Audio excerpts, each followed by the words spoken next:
الحمد لله رب العالمين الرحمن الرحيم مالك يوم الدين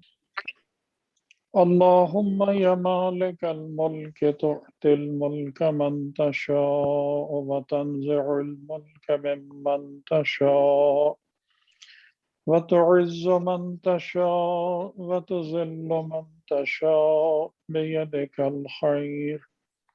إنك على كل شيء قدير اللهم صل على جميع الأنبياء والمرسلين والشهداء والصديقين وعبادك الصالحين على الخصوص على محمد سيد المرسلين والنبيين وعلى آله الطيبين الأطهرين إنما يريد الله ليذهب عنكم الرجس أهل البيت ويطهركم تطهيرا على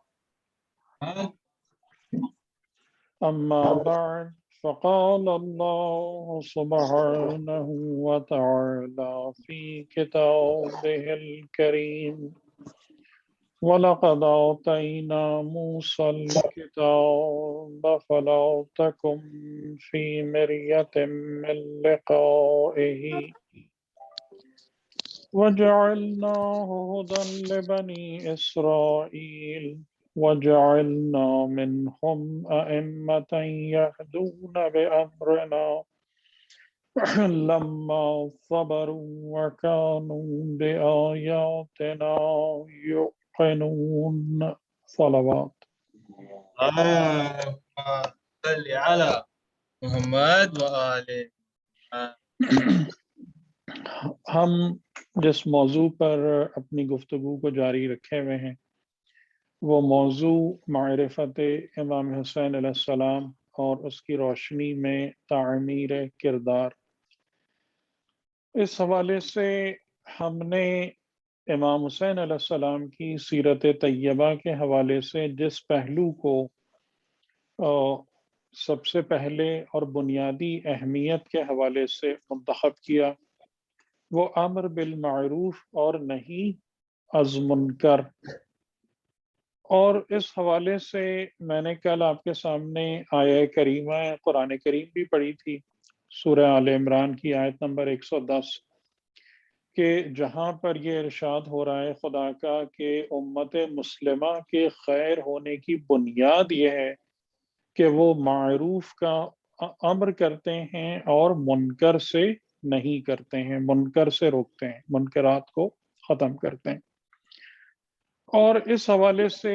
جن آیتوں کو ہم نے سرنامہ کلام بنایا، سورہ سجدہ کی آیت نمبر 23 اور 24، تو وہاں بھی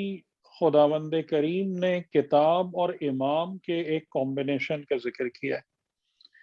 کہ کتاب تمہیں ہدایت فراہم کرتی ہے اور کتاب تمہارے لیے اس بات کا ثبوت ہے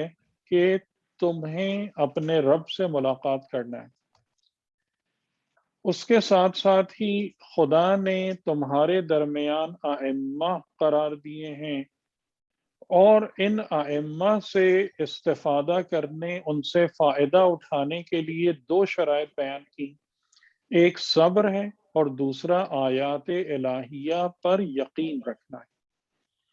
کہ جو افراد، جو لوگ ان دو صفات کے حامل ہوتے ہیں وہی حقیقتاً امام کی ذات مبارک سے فائدہ اٹھا سکتے ہیں۔ اچھا، کل میں نے ایک اور نقطے کا اضافہ کیا تھا اس آیہ قرآنی کی روشنی میں، اور وہ یہ تھا کہ امام کا جو کام ہے وہ کام کیا ہے، خدائی ذمہ داری کیا ہے ائمہ کی، یہدون بامرنا، یعنی امام کی جو ذمہ داری ہے وہ عام طور سے ایک خبر یا تبلیغ یا شریعت نہیں ہے، امام کی ذمہ داری شریعت نہیں ہے۔ اسی لیے جیسے امامت ختم نبوت کے بعد رسالت کے تمام ہونے کے بعد امامت باقی ہے۔ کیوں؟ اس لیے کہ امامت کی ذمہ داری میں جو چیز شامل ہے وہ شریعت کے تمام ہونے سے ختم نہیں ہوتی، اور وہ کیا ہے؟ ائمۃ یہدون بامرنا۔ اس حوالے سے دوسری آیت جو ہے قرآن کریم میں، اس کو بھی ذہن میں رکھیے گا، وہ سورہ انبیاء کی آیت نمبر 73 ہے، جس میں یہی ائمہ کے بارے میں ذکر آیا ہے۔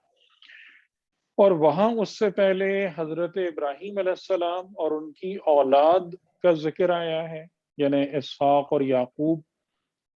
اور پھر اس کے بعد یہاں پر خدا نے کہا بنی اسرائیل کی کیونکہ بات ہے، تو کہا جعلنا منہم ائمۃ۔ وہاں سورہ انبیاء میں ابراہیم اور اولاد ابراہیم علیہ السلام کی بات ہے، تو وہاں ذکر آیا وَجَعَلْنَاهُمْ أَئِمَّةً، یعنی ہم نے ان کو ائمہ بنایا۔ یہ جو انبیاء ہیں، انبیاء ابراہیمی، ابراہیم علیہ السلام خود اور پھر ان کی اولاد، یہ خود خدا کی طرف سے ائمہ بنائے گئے ہیں۔ جعلناہم، ہم نے ان کو قرار دیا ائمہ، اور یہ ائمہ کیا کرتے ہیں؟ یہدون بامرنا۔ ان کا جو رول ہے وہ بالکل ایگزیکٹلی سیم جو سورہ سجدہ کی آیت نمبر 24 میں ہے، وہی بیان سورہ انبیاء کی آیت نمبر 73 میں ہے کہ، اور وہاں سورہ انبیاء میں ان کو پہچانوا بھی دیا کہ سب سے پہلے جو ائمہ بنا کر انسانیت میں رکھے گئے، بھیجے گئے، وہ کون لوگ تھے، کون سے حضرات تھے، لیکن ذمہ داری کیا تھی؟ یہدون بامرنا۔ تو اس بات کو ذہن میں رکھیں کہ امام کے جو ذمہ داری ہے، خدائی اور الہی ذمہ داری ہے، وہ امر الہی کے مطابق ہدایت کرنا ہے، اور امام کی رہنمائی سے وہ لوگ صحیح معنوں میں فائدہ اٹھا سکتے ہیں جو صبر کو اختیار کریں اور اللہ کی آیتوں پر، اللہ کی نشانیوں پر یقین رکھتے ہیں۔ اور اللہ کی آیتوں کے بارے میں بھی ہمارے لیے یہ بات ہمارے ذہن میں کلیئر ہونا چاہیے کہ آیات خداوندی جو ہیں وہ، جس کو علمی زبان میں کہا جاتا ہے، تدوینی بھی ہیں اور تکوینی بھی ہیں۔ تدوینی کا مطلب کیا ہے کہ وہ آیت الہی، وہ خدا کی آیتیں جو کتاب کی شکل میں ہمارے سامنے موجود ہیں، یہ مدون یعنی کمپائلڈ فارم میں آیات خداوندی ہیں جو ہمارے سامنے۔ اور آیات خدا تکوینی بھی ہیں۔ تکوینی کا مطلب یہ ہے کہ جو اس نیچرل سسٹم میں موجود ہے، جس نظام میں ہم زندگی گزار رہے ہیں، جس کو ہم سسٹم آف نیچر کہتے ہیں، یہ سسٹم آف نیچر یہ فل ہے، بھرا ہوا ہے آیات خداوندی سے۔ یعنی آیات خداوندی کا مطلب کیا؟ کہ وہ تمام کے تمام اس میں حکمت کی باتیں اور پہلو جو ہمیں خدا کی طرف متوجہ کراتے ہیں اور خدا کی جانب رہنمائی کراتے ہیں۔ کہ مثال کے طور پر عالم خلقت میں جتنے عجائبات ہیں، ایک میں چھوٹی سی مثال آپ کو دوں کہ آپ خود اگر اپنے بدن کو دیکھیں، اپنے جسم کو دیکھیں، تو آپ اس جسم کو دیکھ کر اس کے اندر موجود جتنی بھی حکمتیں ہیں، جتنی حکمتیں ہمارے بدن اور جسم میں موجود ہیں، یہ سب کی سب ایک خالق، مدبر، حکیم، قدرت مند، ان تمام صفات کی طرف اشارہ کر رہی ہوتی ہیں۔ یعنی جو سسٹم خالی ہمارے بدن میں موجود ہے، ان کو دیکھ کر آپ سمجھ سکتے ہیں کہ اس کا بنانے والا جو ہے وہ ایک پورا اس کی پلاننگ ہے، وہ صاحب حکمت ہے، صاحب قدرت ہے، علیم ہے، خبیر ہے۔ یعنی اس کو کہتے ہیں آیات خداوند، کہ آپ ایک کسی بھی نیچرل فینومینن کو دیکھیں، کسی بھی سسٹم کو مشاہدہ کریں، اس میں غور و فکر کریں، اور وہاں سے آپ کو خدا کی صفات سمجھ میں آنا شروع ہو جائیں۔ تو جب تک یہ دو کام نہیں ہوتے، قرآن کی آیت کے مطابق کہ صبر نہیں ہے اور آیات الہیہ پر یقین نہیں ہے، تو امام سے استفادہ کرنے کی، امام کے نورانیت سے فیض اٹھانے کی توفیق حاصل نہیں ہو پاتی۔ تو یہ ہے مین خدا کی طرف سے جو مین پلان ہے جو ہمارے ہاتھوں میں دیا گیا ہے، وہ کیا ہے؟ کتاب اور ائمہ، کتاب اور اہل بیت علیہ السلام ہماری زندگی میں، اور ہر ایک کے لیے جو شرائط ہیں یا ہر ایک کے متعلق جو ایکسپیکٹیشنز اور توقعات ہیں وہ خدا نے ہم کو بتا دی اور سمجھا دی۔ تو جب ہم خاص طور سے محرم کے ان ایام کی مناسبت سے جب ہم امام حسین علیہ السلام سے استفادہ کرنے آتے ہیں اور آپ کی خدمت میں حاضر ہوتے ہیں، تو ہمیں جو سب سے پہلا جملہ ملتا ہے وہ یہ ملتا ہے کہ میں ارادہ کر کے نکلا ہوں اپنے گھر اور اپنے وطن کو چھوڑ کر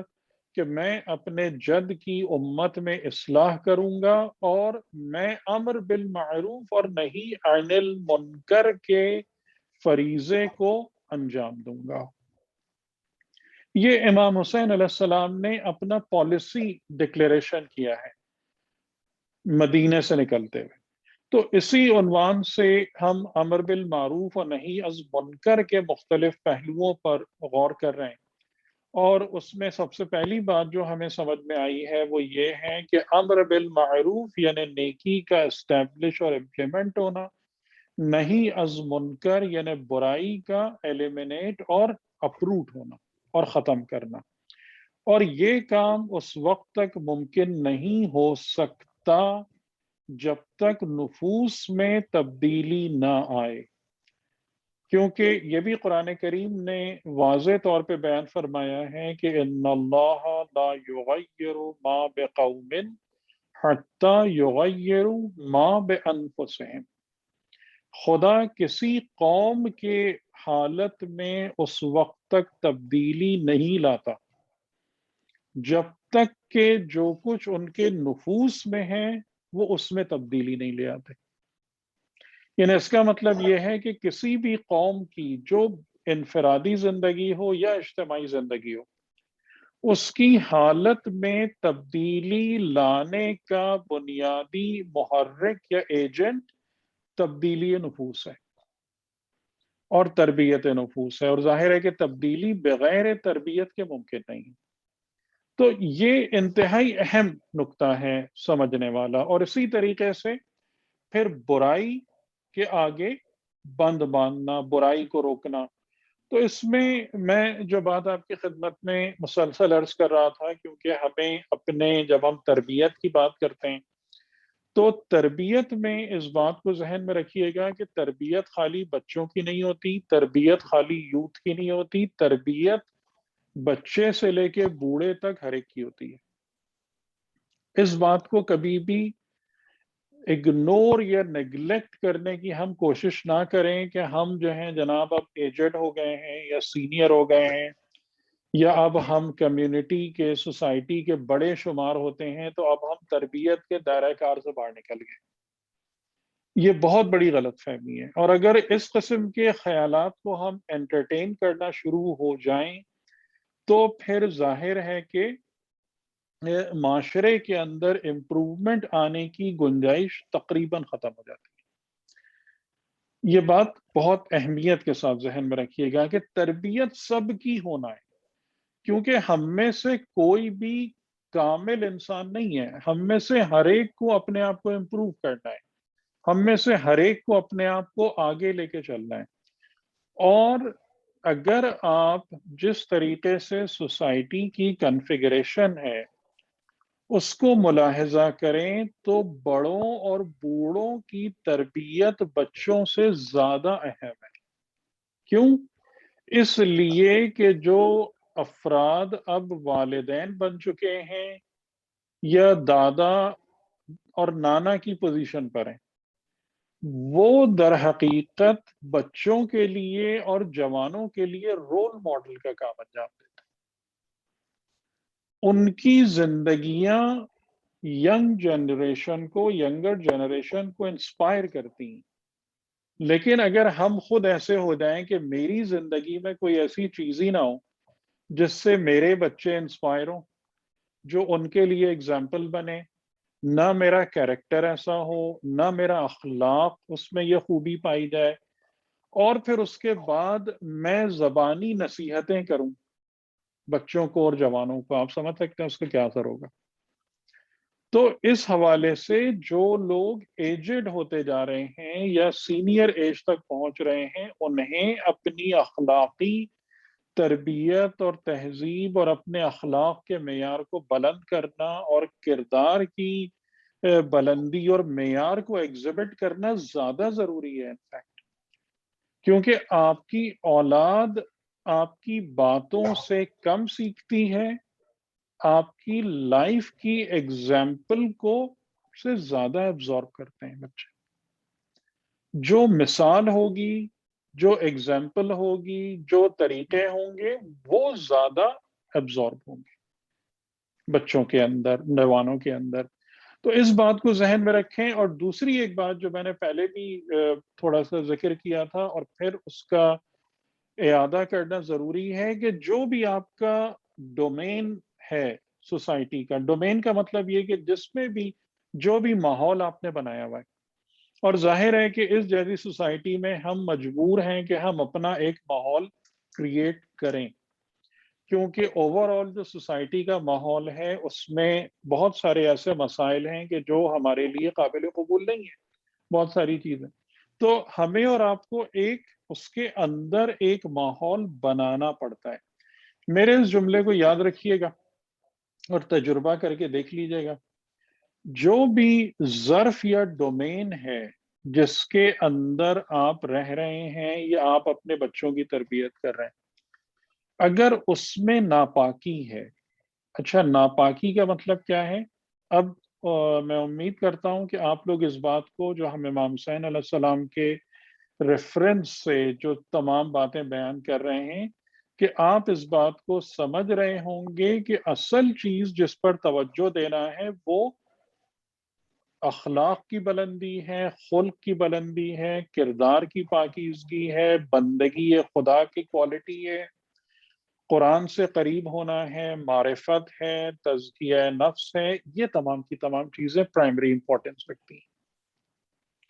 اور اس کے بعد پھر آپ جو کچھ کرتے ہیں پھر اس کی اہمیت اس کے بعد آتی ہے، ٹھیک ہے؟ تو اگر ان تمام چیزوں میں خرابی ہے، اگر ظرف میں ناپاکی ہے، تو جو میری تحقیق ہے اس کے مطابق آپ کی ریلیجس ایکٹیویٹیز کا کم از کم 80% ویسٹ ہے۔ یعنی آپ جتنا بھی ایفرٹ لگاتے ہیں اپنے ان تمام کاموں پر جو مذہبی آپ کے وہ ہیں چیزیں، آپ مجالس کر رہے ہیں، نمازیں پڑھ رہے ہیں، منعقد کر رہے ہیں، عید، بقرعید، محرم، رمضان، سارے پروگرامز کرا رہے ہیں، اور ظاہر ہے کہ جب ہم یہ پروگرامز کراتے ہیں تو اس کے ہم ایک آؤٹ پٹ اور ایک آؤٹ کم چاہتے ہیں، اور وہ آؤٹ کم یہ ہمارے ذہن میں ہوتی ہے کہ اس کے ذریعے سے لوگ سیکھیں، سمجھیں، بہتر ہوں، اور خاص طور سے تربیت ہو ہمارے بچوں اور نوجوانوں کی۔ اگر وہ ظرف ناپاک ہے، یعنی اس میں دین کی حقیقت اور سچائی موجود نہیں ہے، تو آپ کی ریلیجس ایکٹیویٹیز کا کم از کم 80% ویسٹ ہے، وہ ضائع ہوتا ہے، اس میں سے کچھ بھی نصیب نہیں ہوتا ہمیں۔ آپ اس کا جب چاہیں جتنا چاہیں تجربہ کر کے دیکھ لیجیے گا، ٹھیک ہے؟ تو امام حسین علیہ السلام کی برکت سے ہمیں یہ بات سمجھ میں آ رہی ہے کہ فوکس آف آور ایفرٹس کہاں پہ ہونا چاہیے۔ جو میں نے آپ کو امام کے سے منسوب اشعار بھی سنائے تھے کل، امام علیہ السلام کے جملے بھی سنائے ہیں، اور میں نے آپ کو مدینے سے نکلتے ہوئے جناب محمد حنفیہ کے نام خط بھی سنایا تھا، کہ جس میں امام علیہ السلام کتنا زیادہ زور جو ہے وہ حق سے وابستگی پہ دے رہے ہیں، اور کتنا زیادہ آپ اس بات کو ایمفسائز کر رہے ہیں کہ مجھے حق کی بنا پر قبول کرو، مجھے اس طریقے سے قبول کرو کہ مطلب خدا اور رسول اور ان کی جو بنیادی تعلیمات ہیں اس کے زندہ کرنے کے لیے میرے ساتھ شامل ہو۔ آج میں ایک پہلو اور تھوڑا سا اسی امر بالمعروف اور نہی از منکر کے حوالے سے ایک پہلو کا ذکر کر کے، اور پھر جو میں نے کہا تھا کہ امام علیہ السلام کا وہ خطبہ چھوٹا سا جو آپ نے مکے سے نکلتے ہوئے ارشاد فرمایا ہے، تھوڑا سا اس پہ تجزیہ کریں گے، کیونکہ اس کے اندر بھی ہمارے لیے بہترین نکات معرفت موجود ہیں کہ جب آپ امر بالمعروف کرتے ہیں، امر بالمعروف اور نہی از منکر کے اندر جو آپ کی پہلی شرط ہے، یعنی آپ نیکی کو اسٹیبلش کرنے کی ایفرٹ کرتے ہیں اور آپ برائی کو ایلیمینیٹ کرنے کی جد و جہد کرتے ہیں، اس میں سب سے پہلا کام کیا ہے؟ انذار۔ انذار کا مطلب کیا ہوتا ہے؟ جیسے ہم نے پیغمبر تم کو کیا بنا کے بھیجا؟ نذیر و بشیر، یا بشیر و نذیر۔ نذیر ہونا، انذار ہونے کا مطلب ظاہری طور پر آپ ترجمہ دیکھیں گے تو اس کا مطلب ہے ڈرانے والا، یعنی نذیر وہ جو ڈراتا ہے اور بشیر وہ جو خوشخبری دیتا ہے۔ اچھا، ڈرانے والا جو، جیسے میں نے کہا کہ آپ اگر امر بالمعروف اور نہی از منکر کر رہے ہیں تو اس کا پہلا اسٹیپ انذار ہے۔ اور یہ بات میں کیوں کہہ رہا ہوں کہ رسول خدا نے جب اپنی تبلیغ شروع کی تھی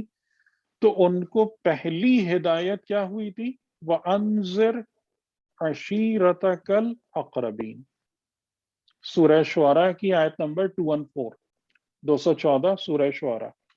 شعراء ہے، شورا نہیں ہے، شعراء 26۔ وَأَنذِرْ، انذر،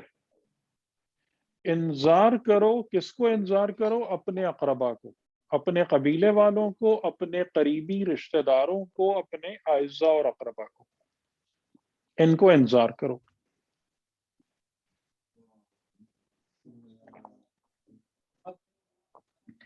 انذار کا مطلب اگر ہم ڈرانا لیں تو ڈرانے کے ورڈ کی ہم کو وضاحت کرنی پڑے گی کہ ڈرانا یعنی کس معنی میں ڈرانا۔ دیکھیں، ایک ڈرانا ہوتا ہے تھریٹ دینا،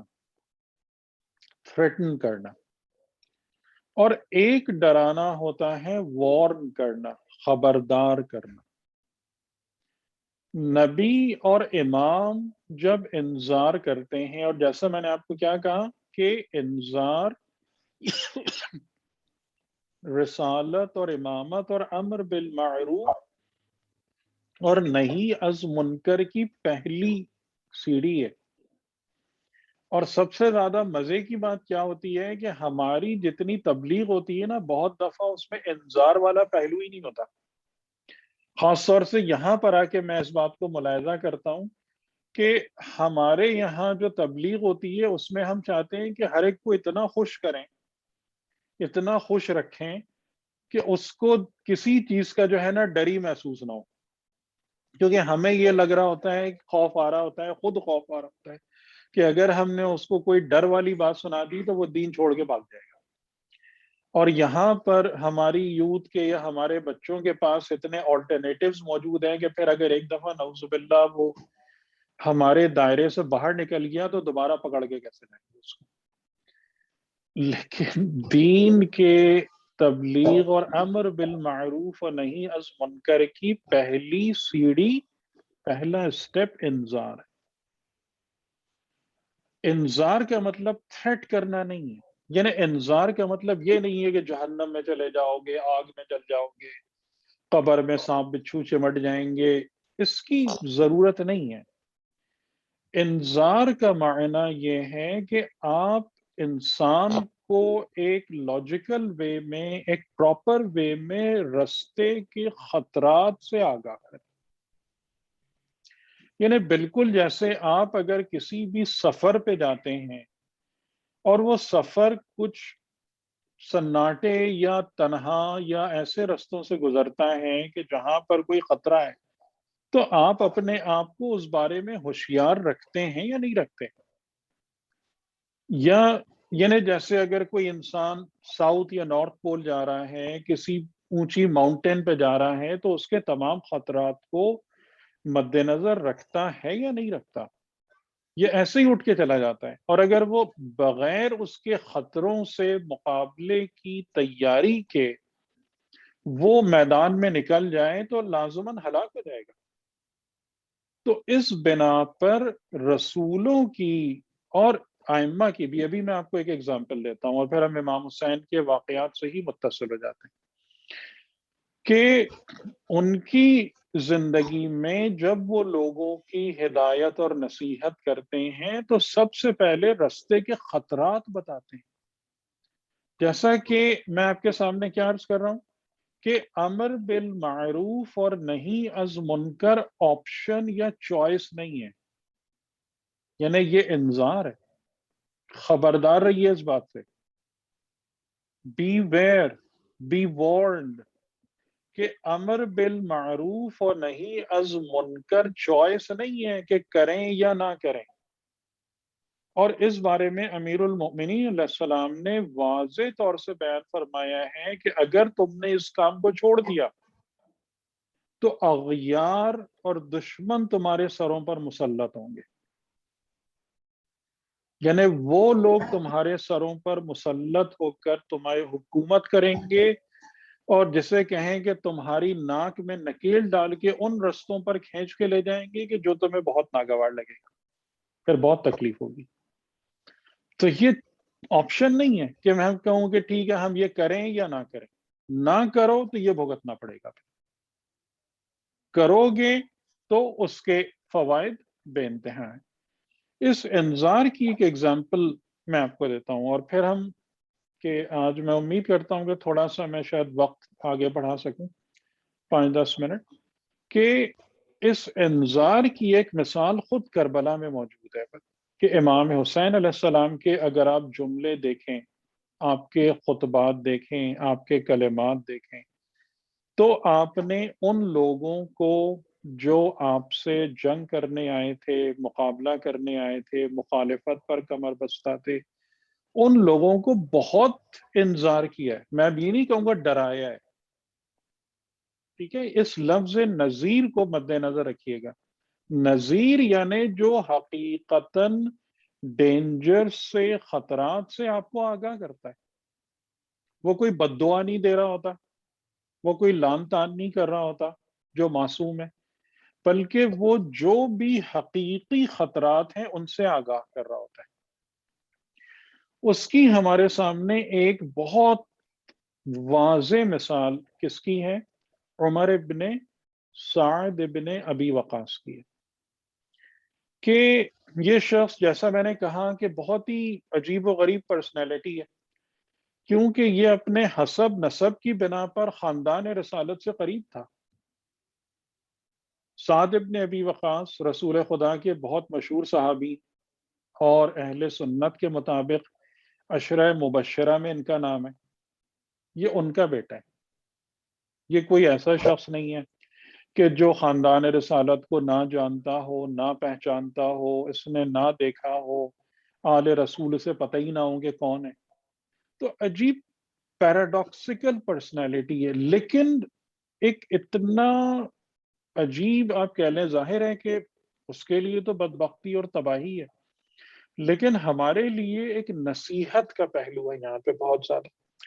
کہ انسان اگر محبت دنیا میں مبتلا ہو جائے،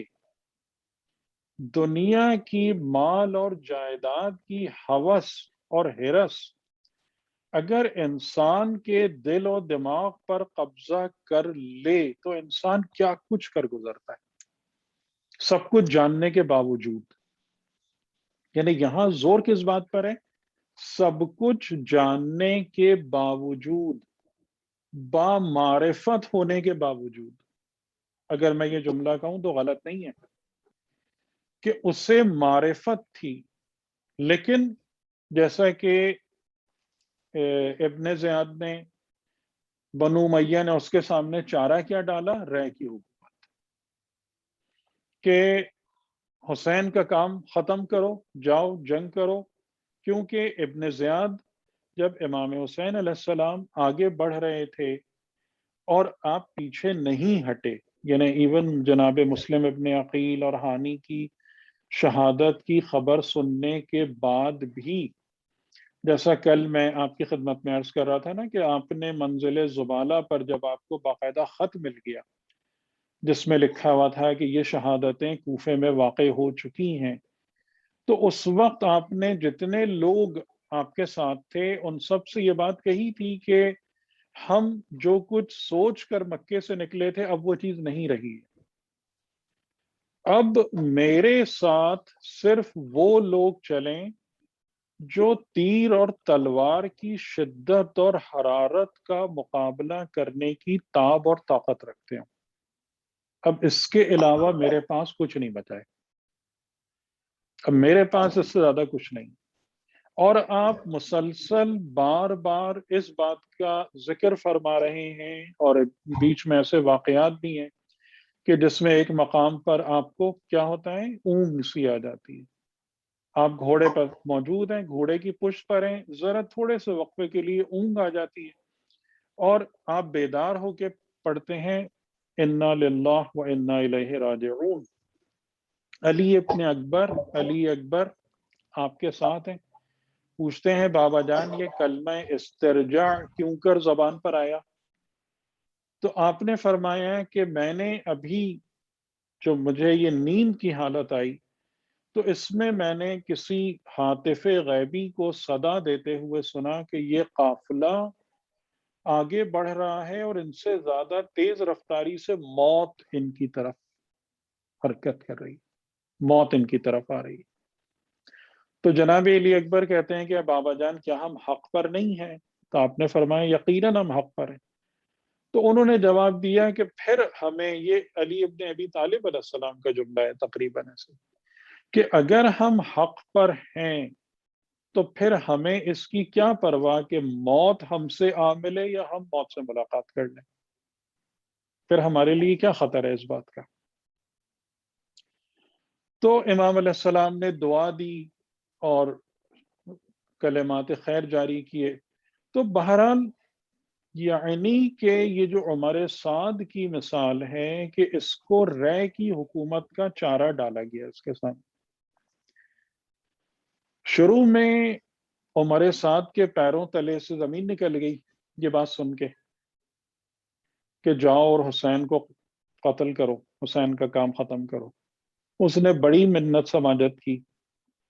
کئی نام دیے اپنی جگہ پر، ان کو بھیج دو، ان کو بھیج دو، ان کو بھیج دو، مجھے اس بات سے معاف رکھو۔ تو جو بنو امیہ کا ایک ٹپیکل طریقہ کار تھا، ایک طرف لالچ اور اس کے ساتھ دھمکی، تو ابن زیاد نے لالچ بھی سامنے رکھی اور کہا کہ اگر تم نہیں مانو گے تو پھر ٹھیک ہے میں تمہیں قتل بھی کرا دوں، تمہارا گھر بھی لوٹ لیں گے، یہ سب بات۔ آخر کار کہتا ہے کہ مجھے ایک رات کی مہلت دو۔ یہ ایک رات کی مہلت والی بات جو ہے نا یہ بھی بڑی عجیب ہے، اس کا ذکر انشاءاللہ آگے بھی آتا ہے۔ تو ایک رات کی مہلت دو، میں کہا ٹھیک ہے کل صبح جواب دینا۔ اب وہ رات عمر ابن سعد نے مسلسل ٹہلتے ٹہلتے ٹہلتے ٹہلتے گزاری، ظاہر نیند اس کی آنکھوں سے کوسوں دور جا چکی تھی، کیونکہ یہ ایک انتہائی، یعنی ظاہر ہے اسے پتا تھا کہ میں نے اگر اس چیز کو قبول کر لیا تو میری آخرت 100% تباہ ہے۔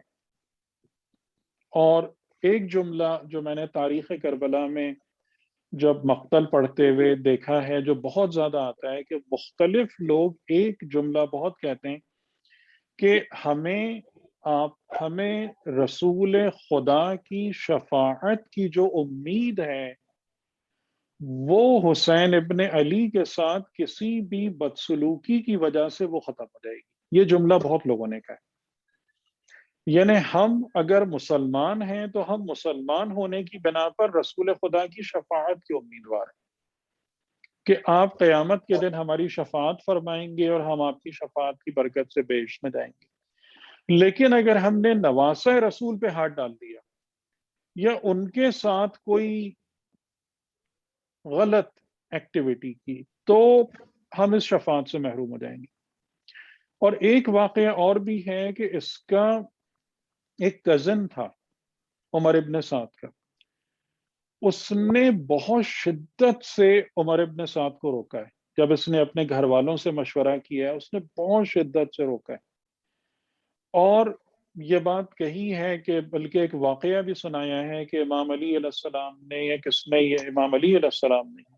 یہ بات کہی تھی اور کہ مجھ سے کہا تھا کہ تو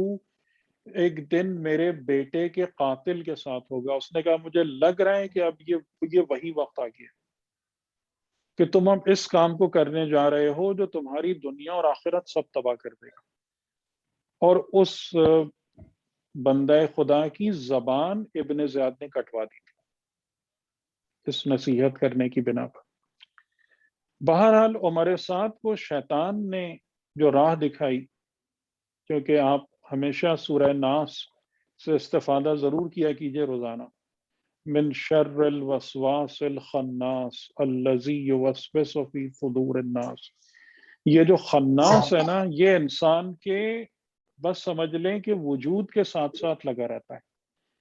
جہاں اس کو کوئی دروازہ ملتا ہے، کوئی دریچہ نظر آتا ہے انسان کے دل میں گھسنے کا، یہ فوراً اندر داخل ہوتا ہے۔ تو عمر سعد کو اس خناس نے یہ بات سکھائی کہ بعد میں توبہ کر لوں گا، ابھی یہ کام کر لو، رے کی حکومت حاصل کر لو، بعد میں توبہ کر لینا۔ اور یہ چیز شریعت نے، ظاہر ہے اتنے بزرگ گناہ، اس قدر گناہ کبیرہ کے بعد اس بدبخت نے یہ سوچا ہی نہیں کہ گناہ کبیرہ کے بعد توفیق توبہ کہاں سے آئے گی۔ یہ بات اس کو شیطان نے سوچنے کی مہلت ہی نہیں دی کہ توبہ انسان اپنی مرضی سے نہیں کرتا ہے، توبہ کی توفیق آتی ہے خدا کی طرف سے، تو انسان توبہ کرنے کے لائق ہوتا ہے۔ اس قدر بزرگ گناہ کے مرتکب ہوگے تو توفیق توبہ کہاں سے آئے گی تمہارے پاس، اور تم کیسے یہ کام کرو گے؟ یہ اس طریقے سے اس نے اپنے آپ کو سیٹسفائی کیا اور حامی بھر لی، کیونکہ ابن زیاد ڈسپریٹ ہو چکا تھا۔ امام حسین علیہ السلام بہت قریب آ گئے تھے کوفے کے، جیسا کہ آپ کو پتہ ہی ہے، ابھی آپ ماشاءاللہ سب لوگ زیارتیں کر چکے ہیں، جو کربلا کا مقام ہے جس جگہ پر، وہاں سے کوفہ کتنی دور ہے؟ کوئی بہت زیادہ فاصلہ نہیں۔ تو اسے بہت پریشانی اس بات کی تھی کہ امام حسین علیہ السلام اگر کوفے میں داخل ہو گئے تو کایا پلٹ سکتی ہے، کیونکہ فرزدق اور بہت سارے لوگوں نے یہ بات کہی تھی امام حسین علیہ السلام سے کہ لوگوں کے دل آپ کے ساتھ ہیں، تلواریں آپ کے خلاف ہیں۔ لیکن ابن زیاد کو یہ ڈر لگ رہا تھا کہ اگر امام حسین علیہ السلام بنفس نفیس آ گئے تو یہ بازی پلٹ بھی سکتی ہے، تلواریں بھی پلٹ بھی سکتی ہیں پھر ہمارے۔ تو وہ امام کو کوفے میں داخل ہونے سے ہر حالت میں روکنا چاہ رہا تھا، اسی لیے اس نے حر کو بھیجا، اور حر سے جب اس کو اندازہ ہوا کہ حر بھی نرم پڑ رہے ہیں، اس کا ابھی ہم ذکر کریں گے انشاءاللہ تھوڑی تفصیل کے ساتھ، تو پھر اس نے یہ پورا ارینجمنٹ کیا، اور عمر سعد جب راضی ہو گیا تو تقریباً 4-5 ہزار سواروں کے ساتھ عمر سعد وہاں پہنچ گیا۔ جو بات میں آپ کی خدمت میں عرض کرنا چاہ رہا ہوں انذار کے حوالے سے، کہ اس بات کو، اس موضوع کو مکمل کر کے اور پھر ہم انشاءاللہ اس سلسلہ مصائب کی طرف آ جاتے ہیں، کہ انذار کے حوالے سے کہ امام حسین علیہ السلام نے عمر ابن سعد کو جب سے وہ آیا تھا کربلا میں، اس میدان میں، اس دشت میں اپنی فوج کے ساتھ جب وارد ہوا تھا، اس دن سے لے کر، پہلی ملاقات سے لے کر صبح عاشور تک مسلسل سمجھایا ہے، مسلسل سمجھایا ہے اس اور ایک جملہ جو آیت اللہ مظاہری نے اس حوالے سے نقل کیا ہے امام حسین علیہ السلام کا، اور وہ خود ہمارے لیے بھی ایک بہترین منشور حیات ہے، یعنی زندگی کا ایک اصول ہے، کہ امام علیہ السلام فرماتے ہیں من حاول امرا بمعصیت اللہ، جو اپنے کسی بھی کام کو، کسی بھی مطلب کو معصیت خدا کے رستے سے حل کرنا چاہتا ہے، اس کا نتیجہ کیا نکلتا ہے؟ فَهُوَ أَفْوَتُ لِمَا يَرْجُو،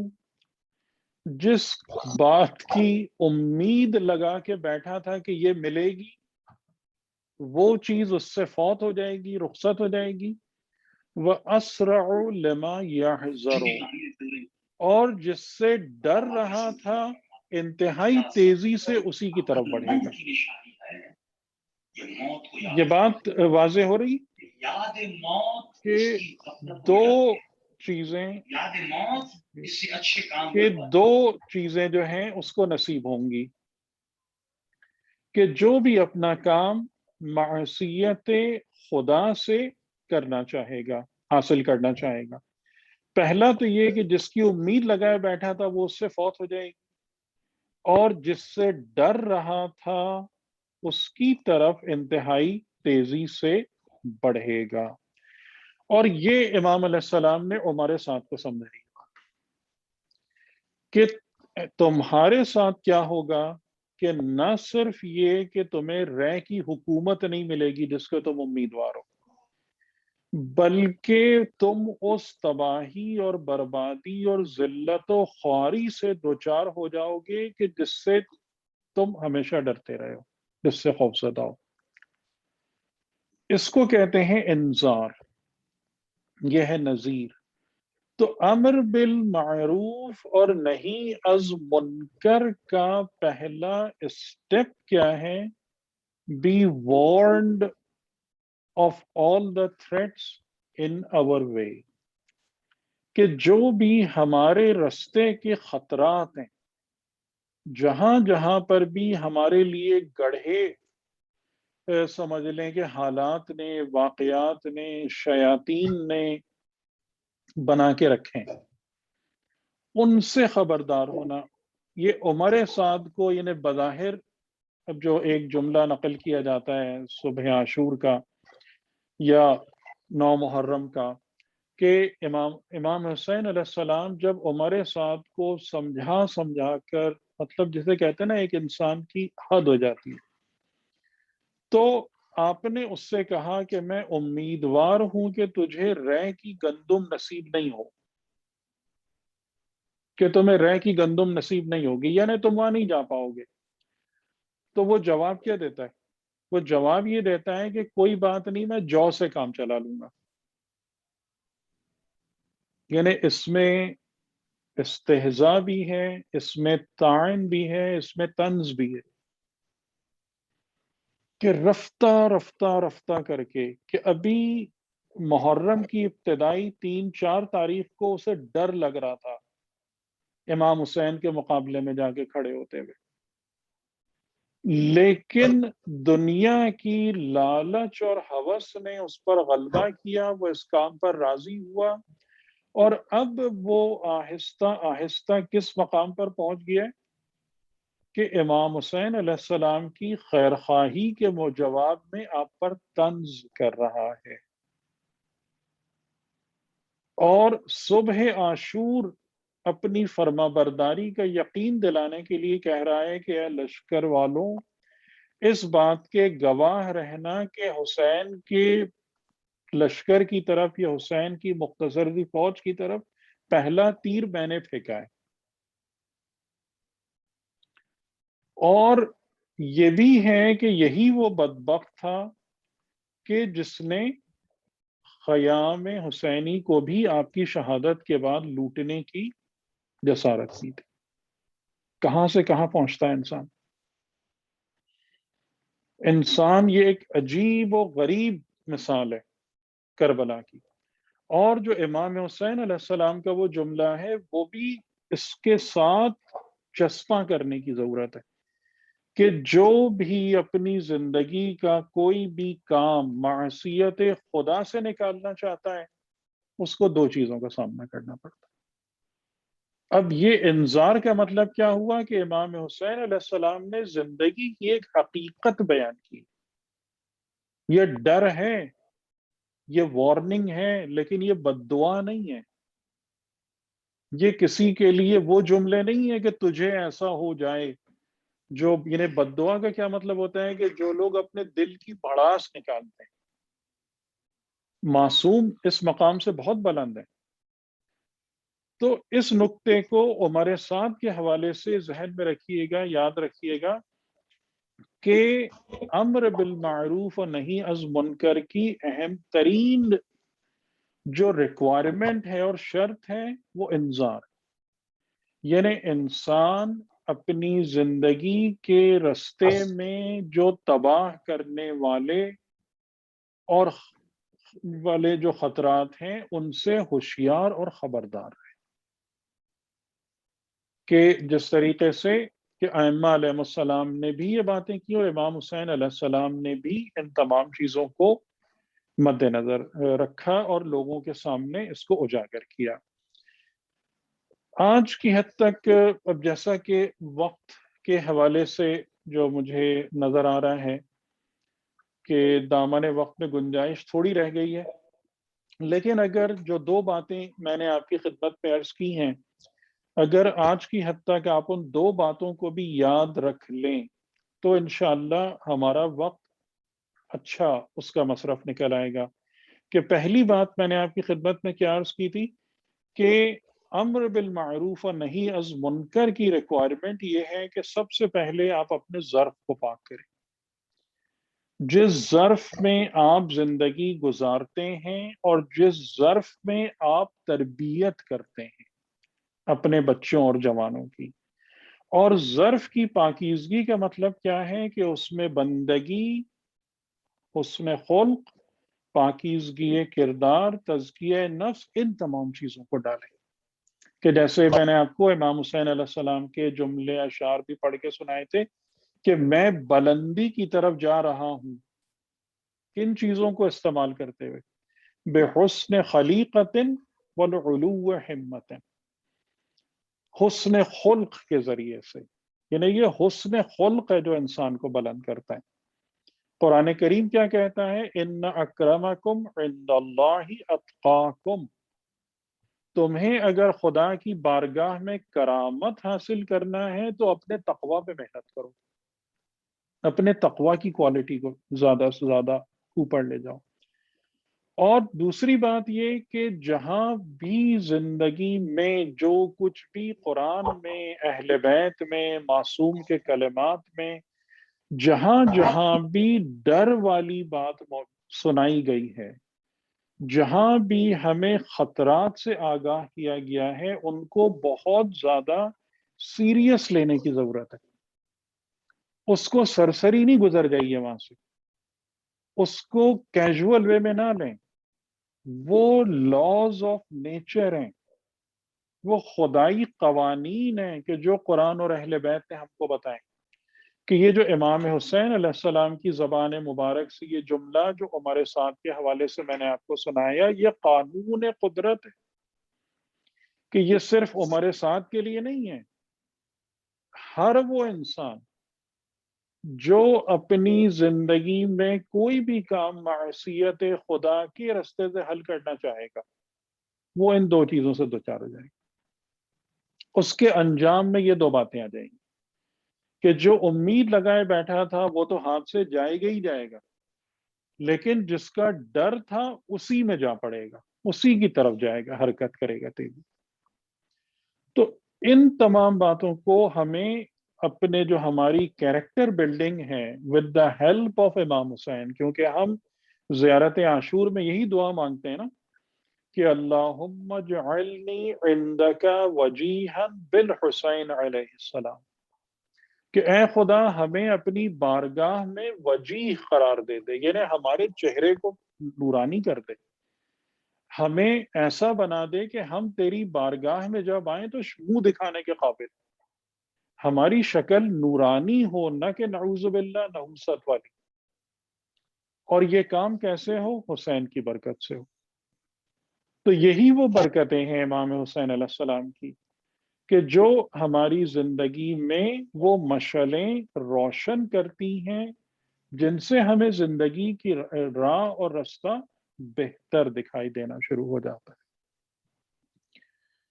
تو آج ہمیں جو امام حسین علیہ السلام کے واقعات کے حوالے سے ہمیں ذکر کرنا ہے وہ جناب حر کے حوالے سے بات کرنی ہے. اور اگر آپ غور کریں تو عمر سعد اور حضرت حر یہ دو کمپلیٹلی کنٹراسٹنگ کیریکٹرز ہیں تاریخ کربلا میں. ایک انسٹنٹ آف ٹائم پر آپ دیکھیں، یعنی عاشور سے 20 دن پہلے اگر آپ دیکھیں تو ہو سکتا ہے کہ ظاہراً عمر سعد آپ کو حر سے بہتر دکھائی دے رہا ہوں. ایک روایت میں یہ بھی جملے موجود ہیں کہ حر نے کہا کہ میں جب کوفے سے روانہ ہو رہا تھا عبید اللہ ابن زیاد کے حکم کو لے کر، تو میں نے ایک آواز سنی کہ جو مجھے جنت کی بشارت دے رہی تھی، اور میں حیران ہو گیا کہ میں فرزند رسول کے مقابلے میں جا رہا ہوں، مجھے جنت کی بشارت کیسے مل سکتی ہے؟ تو اگر 20 دن پہلے آپ دیکھیں تو عمر سعد ظاہراً آپ کو حر سے بہتر حالت میں نظر، کیونکہ عمر سعد نے اس وقت تلوار نہیں اٹھائی تھی. عمر سعد نے اس وقت یہ نیت نہیں کی تھی کہ میں امام حسین کے، وہ اس وقت صحابی رسول کے بیٹے کے نام سے معاشرے میں موجود تھا اور مشہور تھا. اور حر کون تھے؟ اموی افواج کے کمانڈر. تو حر آگے نکلتے ہیں. امام حسین علیہ السلام کے جو رفقا ہیں جب منزل زبالہ پر پہنچتے ہیں تو امام حسین علیہ السلام ان کو ایک ایسی انسٹرکشن دیتے ہیں، ہدایت دیتے ہیں جو پہلے نہیں دی تھی. وہ ہدایت یہ تھی کہ اپنے پاس جتنے بھی تمہارے پاس ظروف ہیں، برتن ہیں، یوٹینسلز ہیں، ان تمام میں پانی بھر لو اور جتنا زیادہ پانی رکھ سکتے ہو اتنا زیادہ پانی جمع کر لو. گویا کہ آپ آگے پانی کی اضافی ضرورت کو دیکھ رہے تھے. وہاں سے تھوڑا آگے نکلتے ہیں تو آپ کے اصحاب میں سے ایک نے صدائے تکبیر بلند کی. امام نے بھی جواب تکبیر دیا، لیکن پھر پوچھتے ہیں کہ کیوں یہ صدائے تکبیر بلند کرنے کی کیا وجہ ہے؟ کہتے ہیں کہ ہم صحرا میں چل رہے ہیں، شدید گرمی ہے، مجھے کچھ کھجور کے درخت نظر آئے. دیگر اصحاب نے کہا کہ اس علاقے میں ہمیں معلوم ہے کھجور کے درخت نہیں پائے جاتے. پھر کہنے لگے کہ یہ کھجور کے درخت نہیں ہیں بلکہ دور سے کچھ سوار ہیں جو ہم سے نزدیک ہوتے جا رہے ہیں. امام علیہ السلام نے بھی تصدیق کی کہ ہاں یہی بات درست ہے. جب قریب آئے تو ملاحظہ کرتے ہیں کہ 1000 سواروں کا دستہ ہے، لیکن ان کی حالت ایسی ہے کہ گرمی کی شدت سے سپاہی اور ان کے گھوڑے اور اونٹ سب کے سب جاں بلب ہیں، سب کی زبانیں باہر ہیں. امام علیہ السلام نے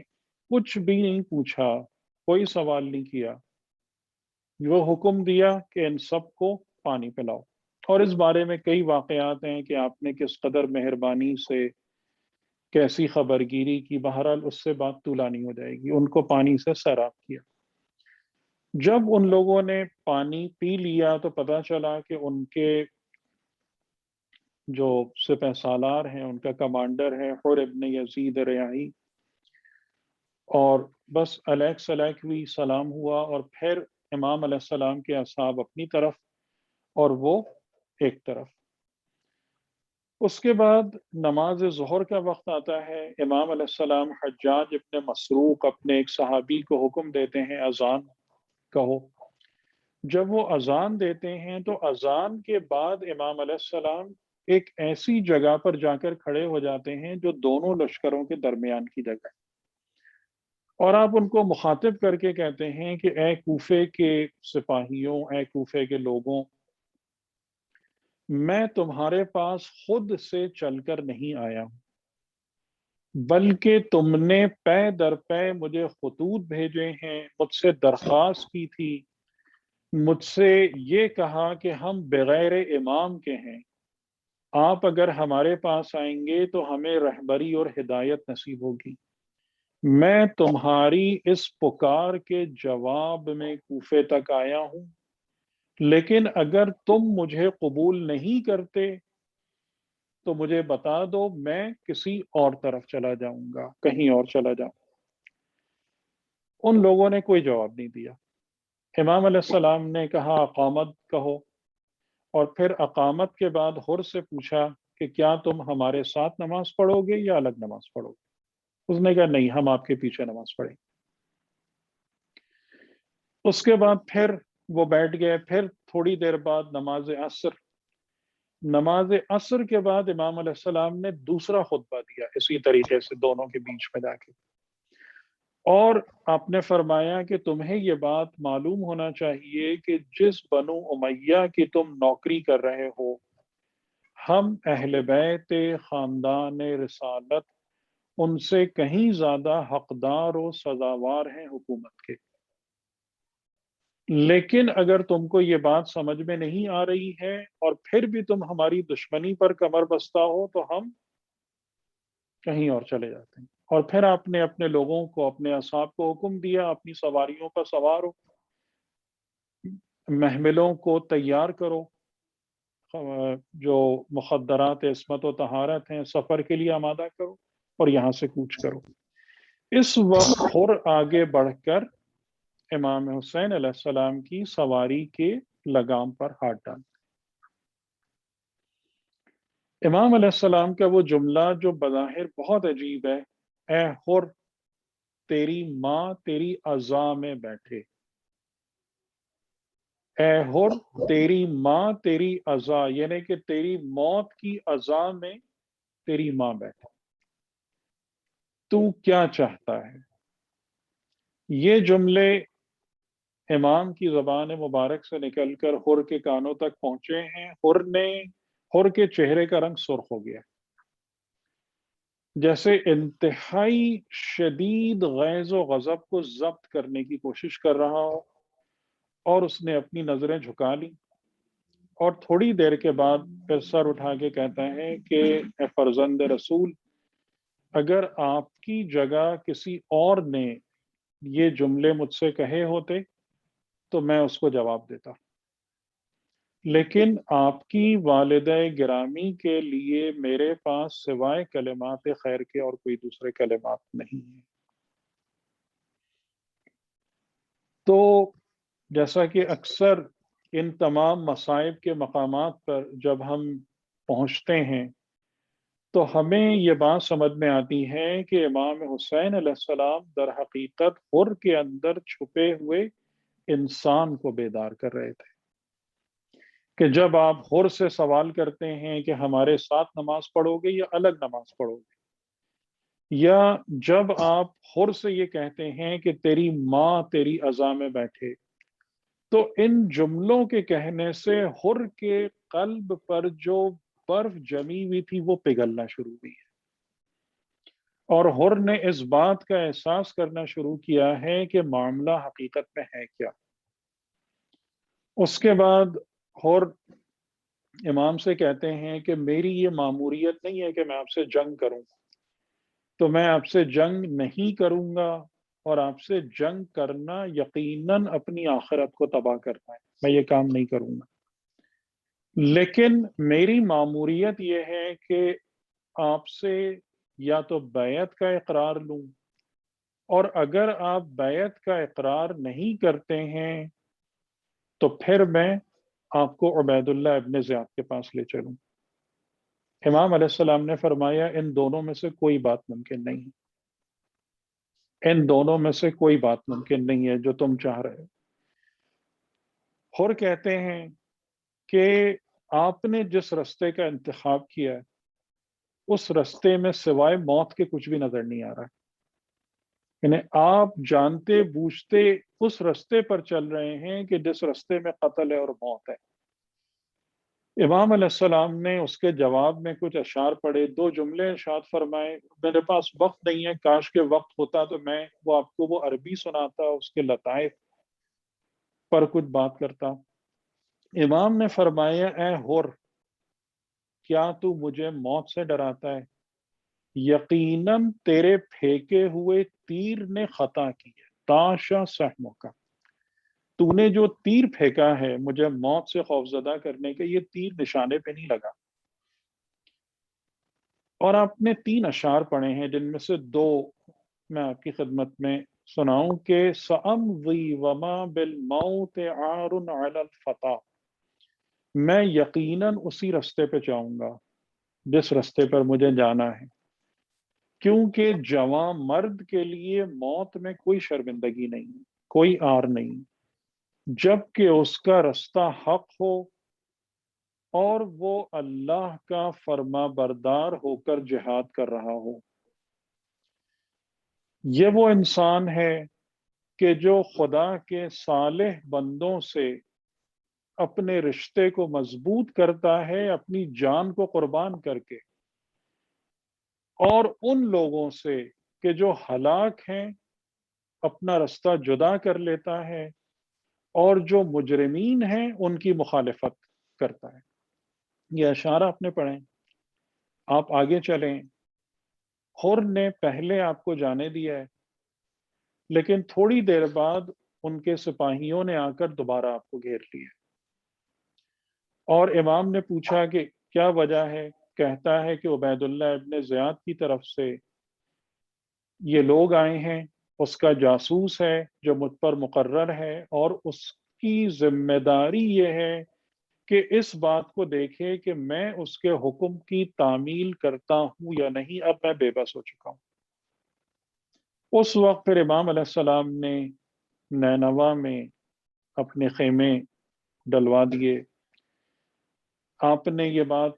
فرما دی اپنے اصحاب سے کہ یہی وادی کرب و بلا ہے کہ جہاں پر ہماری قبریں بنیں گی، یہی وہ وادی ہے، یہی وہ مقام ہے کہ جہاں ہمارے جوانوں کی اور ہمارے بوڑھوں کی لاشیں گریں گی، جہاں ہم قیامت تک یہی جگہ ہمارے لیے یا ہمارے لوگوں کے واسطے زیارت گاہیں بنیں گی۔ لیکن حر جس کی وجہ سے ظاہراً امام علیہ السلام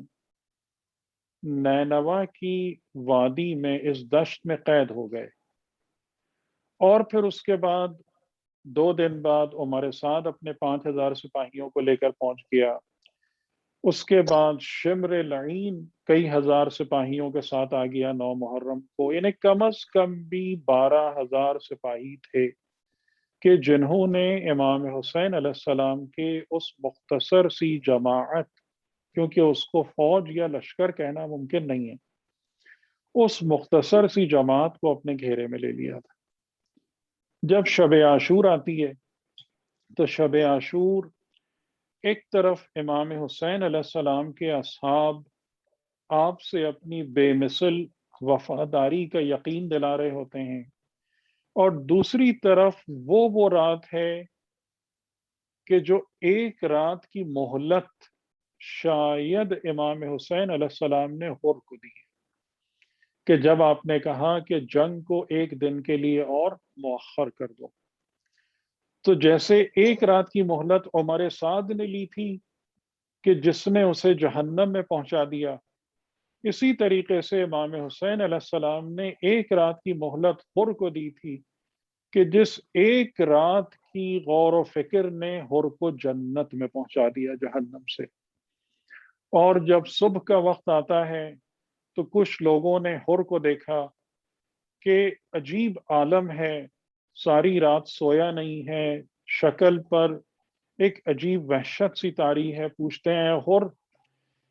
تمہارا یہ کیا حال ہے؟ اگر کوئی مجھ سے پوچھتا کہ پورے کوفے میں سب سے شجاع انسان کون ہے، میں تمہارا نام دیتا، لیکن آج تمہاری حالت دیکھ کر تعجب ہوتا ہے۔ اور کہتے ہیں کہ میں اپنے آپ کو جنت اور جہنم کے درمیان دیکھ رہا ہوں اور بخدا میں نے جنت کا انتخاب کیا۔ جیسا کہ روایت بتاتی ہے کہ جب حر اموی فوج کو ترک کر کے امام حسین علیہ السلام کی طرف آئے ہیں تو تنہا نہیں تھے، آپ کا غلام، آپ کا بیٹا اور تقریباً 30 افراد اور تھے آپ کے دستے میں سے کہ جو آپ کے ساتھ آ کے امام حسین علیہ السلام کی بیعت کی۔ جب حر امام کی طرف آ رہے تھے تو دور سے لوگوں نے جب ایک چھوٹی سی جماعت کو اپنی طرف آتے دیکھا تو یہ محسوس ہوا کہ شاید یہ ہم سے جنگ کرنے کے لیے آ رہے ہیں، لیکن امام حسین علیہ السلام نے فرمایا کہ نہیں، شاید یہ حر ہے۔ حر نزدیک آتے ہیں، حر کے عالم یہ ہے کہ اپنے ہاتھوں کو باندھا ہوا ہے، اپنی نظروں کو جھکایا ہوا ہے، امام کے قدموں پر گرتے ہیں اور کہتے ہیں کہ اے فرزند رسول، اب میرے دل کی آنکھیں کھل چکی ہیں، جو کچھ بھی میرے اوپر گمراہی سوار تھی، اس کی نحوست وہ سب ختم ہو چکی ہے، اور میں اب اپنا سب کچھ، ساری دنیا آپ کے در پر، آپ کے قدموں پر قربان کرنے کے لیے آ گیا ہوں۔ یہ ظرف معصوم ہے کہ جب آپ نے ایک جملہ بھی شکایت کا، جس طریقے سے کہ حضرت یوسف علیہ السلام نے اپنے بھائیوں سے ایک جملہ بھی شکایت کا نہیں کہا تھا، تو امام حسین علیہ السلام جو وارث انبیاء ہیں، آپ نے بھی حر سے ایک جملہ، ایک لفظ شکایت کا نہیں کہا کہ اے حر، یہ تم ہی ہو کہ جس کی وجہ سے آج ہم اس مقام پر ہیں۔ آپ حر کے بندھے ہوئے ہاتھوں کو کھولتے ہیں، حر کو گلے سے لگاتے ہیں، حر امام علیہ السلام کی حمایت اور نصرت کے لیے اپنے بیٹے کو میدان میں بھیجتے ہیں۔ کچھ دیر بعد خبر آتی ہے کہ حر کا بیٹا شہید ہو گیا۔ حر آگے بڑھ کر اپنے بیٹے کی لاش پر جانا چاہتے ہیں، امام حسین علیہ السلام آگے بڑھ کر روک دیتے ہیں اور کہتے ہیں اے حر، تم سے اپنے جوان بیٹے کی لاش نہ دیکھی جائے گی، نہیں، اس فریضے کو، اس شہید کی لاش اٹھانے کے فریضے کو ہمیں انجام دینے دو۔ لیکن اب خدائی بہتر جانتا ہے کہ اب چند گھنٹوں کے بعد جب جناب علی اکبر گھوڑے سے زمین پر آئیں گے تو اس وقت کون ہوگا جو امام حسین علیہ السلام کے آگے آ کر یہ کہے کہ اے فرزند رسول، یہ فریضہ ہمیں انجام دینے دیں، آپ سے جوان بیٹے کی لاش نہیں دیکھی جائے۔ لعنت اللہ علی القوم الظالمین۔ پروردگار عالمین تمام سامعین و حاضرین کی دنیاوی اور اخروی حاجتوں کو برلائے۔ خدا آپ کو صحت و سلامتی اور عافیت عنایت فرمائے۔ معذرت کے ساتھ تھوڑا سا وقت زیادہ ہوا کچھ تاخیر کی بنا پر، تو میں اپنی گفتگو کو ختم کرتا ہوں اس دعا کے ساتھ، اللہم صل علی محمد و آل محمد۔